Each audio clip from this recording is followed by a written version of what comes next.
जालना जिल्ह्यात शस्त्रबंदी व जमावबंदी आदेश जारी. अप्पर जिल्हाधिकाऱ्याकडून आदेश निर्गमित. 21 जुलै 2026 रोजी रात्री 12 वाजेपर्यंत आदेश लागू. जालना जिल्ह्यात शस्त्रबंदी व जमावबंदीचे आदेश लागू करण्यात आले आहेत.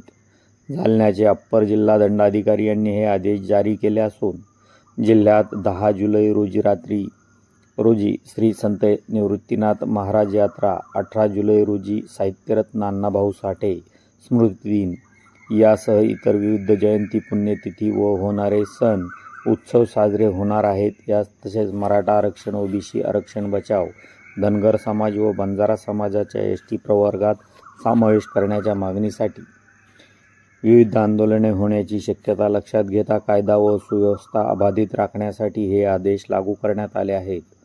मुंबई पोलीस अधिनियम 1951च्या कलम 37(1) आणि 3 अन्वये जालना जिल्ह्याच्या संपूर्ण हद्दीत 21 जुलै 2026 रोजी रात्री 12 वाजेपर्यंत शस्त्रबंदी व जमावबंदी लागू करण्यात आली आहे. या आदेशानुसार तलवारी, बंदुका तसेच शारीरिक इजा करण्यासाठी वापरता येतील अशी कोणतीही शस्त्रे किंवा वस्तू बाळगण्यास मनाई करण्यात आली आहे. तसेच कोणत्याही ठिकाणी 5 किंवा त्यापेक्षा अधिक व्यक्तींनी एकत्र जमणे किंवा मिरवणुका काढण्यास मनाई करण्यात आली आहे.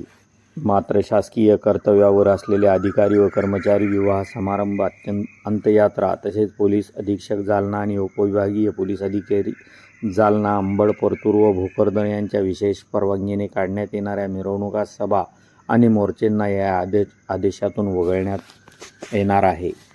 आपण पाहत आहात लोक तुफान डिजिटल न्यूजसाठी वृत्तनिवेदक विजय शिवगजेसह मुख्य संपादक अशफाक पटेल, जालना.